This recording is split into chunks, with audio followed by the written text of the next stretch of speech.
Hello everyone, welcome to analysis of Nifty and bank Nifty. जैसा कि आप देख सकते हैं, जो हमारा बैंक निफ्टी है वो हायर लोज बना रहा है 4 दिन से। इसने यहाँ पे लो लगाया था, उसके बाद जो कि इसके लोज ऊपर की तरफ शिफ्ट हो रहे हैं, हायर लोज लगा रहा है। और आज की जो कैंडल है, कल के डे हाई के ऊपर ही क्लोज हुआ है, मतलब उसके पास में ही क्लोज हुआ है, ऊपर ही क्लोज हुआ है। तो हम देख लेते हैं इसको 1 मिनट में।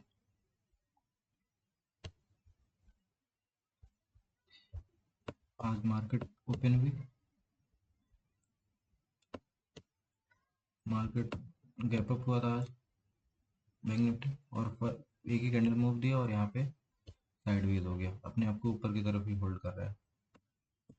यहाँ पे होल्ड क्यों कर रहा है, अगर आप इसको देखेंगे तो, अगर आप 15 मिनट का चार्ट देखेंगे तो आपको समझ में आएगा कि ये यहाँ पे होल्ड किया था इसने, और इसका ब्रेकडाउन आया, अभी जब ये जा रहा है तो ये रेजिस्टेंस की तरह काम कर रहा है, इसलिए यहाँ पे होल्ड कर रहा है। जब इसको कल अगर 500 के ऊपर ये जाएगा तो फर्स्ट टारगेट हमारा 700 तक रहेगा, और सेकंड टारगेट हमारा 49,000, ये 835 से 49,000 के बीच में नहीं। और कल मूव कर सकता है बैंक निफ्टी, क्योंकि बैंक निफ्टी की जो कंपोनेंट है उसको अभी हम देखेंगे। पहले हम 1 मिनट में देख लें कि कहाँ कहाँ एसएल है, किसके किसके एसएल है। वैसे आज तो मार्केट पूरा दिन भर साइडवेज ही थी, तो जो एसएल है वो यहाँ पे बायर सेलर दोनों के यहाँ पे एसएल, मतलब बायर सेलर दोनों है यहाँ पे।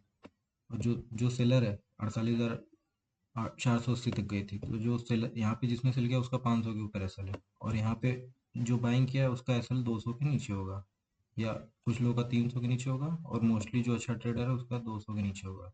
तो यहाँ पे मूव तभी आएगा जब ये तीन, मतलब एक बार नीचे आए और 300 के नीचे ही थोड़ी देर रहे, तब हम सोच सकते हैं नीचे की साइड, और ऊपर 500 के ऊपर जाएगी तभी, उसके पहले नहीं।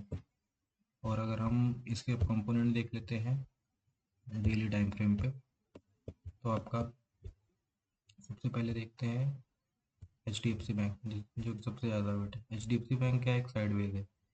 अब जब तक इसके ऊपर नहीं जाएगा 1743 के ऊपर, तब तक मूव नहीं आएगा, और जब तक इसके नीचे नहीं जाएगा। लेकिन हाँ, आईसीआई बैंक अच्छा मूव कर रहा है। आईसीआई बैंक एक डब्लू काइंड ऑफ पैटर्न बनाने की कोशिश कर रहा है, और ये अपर आ गया है। कल अगर ये इसका ब्रेकआउट करेगा तो अच्छा मूव आ सकता है। ये ऑल्दो रेजिस्टेंस भी है यहाँ पे इसका, लेकिन ये ब्रेकआउट भी कर सकता है। और सबसे अच्छा लग रहा है कोटक बैंक। कोटक बैंक को अगर आप देखेंगे तो पिछले कई दिनों से कोटक बैंक 2000 को क्रॉस नहीं कर पा रहा है। देखेंगे तो 2 साल तक, तो 21 से इसी रेंज में फंसा हुआ है। लेकिन ये अपर रेंज पे आके होल्ड कर रहा है। हो सकता है कल कोटक बैंक ही ब्रेकआउट दे दे, और कोटक बैंक पहला मूव यहाँ तक आपका दे सकता है 2062 तक। कल यही 3-4% मूव कर जाए कोटक बैंक ही, क्योंकि अपर रेंज पे अपने आप को होल्ड कर रहा है। आईसीआई और कोटक बैंक के मूव करने के ज़्यादा चांसेस हैं। आईसीआई भी आपका सपोर्ट कर सकता है, और एचडीएफसी भी। और बाकी अगर हम एडीआर देखें जो यूएस मार्केट में ट्रेड होते हैं, वहाँ देखें तो आपका आईसीआई बैंक का एडीआर 2% ऊपर है, और एचडीएफसी का 1% से ज़्यादा ऊपर है, तो कल गैप अप खुलने की भी चांसेस हैं। अब हम देख लेते हैं निफ्टी। तो निफ्टी आपका अपने आप को एक रेंज में फंसा हुआ है, अपने आप को 500 के आसपास होल्ड करने की कोशिश कर रहा है। शॉर्ट कवरिंग ही आई थी, या अपने आप को यहीं अपर रेंज पे होल्ड, ये भी हो सके तो ऊपर की तरफ ब्रेकअप। पहले तो यहाँ तक आना चाहिए इसको 776 तक, उसके बाद जो भी होगा। बाकी अगर हम इसको देखें छोटे टाइम फ्रेम में, तो ये क्या क्या आज पूरे दिन नीचे तो गैप डाउन खुला था वैसे तो, लेकिन शुरुआत के ही 10 मिनट में ये ऊपर आ गया है, और फिर वहां से फिर नीचे नीचे नीचे आया, और 500 के आसपास ही पूरे दिन भर ये ट्रेड किया है। कि 500 के आसपास ही क्यों ट्रेड किया है, क्योंकि नीचे जा रहा था तो सेलर आ जा रहे थे, ऊपर जा रहा था तो बायर आ जा रहे थे, इसलिए 500 को लेवल को छोड़ नहीं पाया। और कल भी अगर ये फ्लैट खुल गया तो ये इसी रेंज में ही रह जाएगा। अब ये इस रेंज को गैप अप गैप डाउन होकर ही निकाल पाए, क्योंकि जैसे ही 500 के ऊपर जा रहा है सेलर, 500 के ऊपर जा रहा है बायर आ जा रहे हैं, सोच रहे हैं ये बॉटम बन गया और अब ऊपर जाएगा। और नीचे जा रहा है तो सेलर आ जा रहे हैं, लग रहा है कि अब रिट्रेसमेंट था, अब नीचे जाएगी, इसलिए इस रेंज को अपने निकाल नहीं पा रहा है। तो इस रेंज को गैप अप गैप डाउन देके ही बैंक मार्केट को निकालना पड़ेगा। देखते हैं, अगर फ्लैट कल खुले तो आप ट्रेड मत करो, आप फंस जाओगे फालतू में। ये इसके ऊपर जब तक नहीं जाए 22,574 के और 22,442 के नीचे।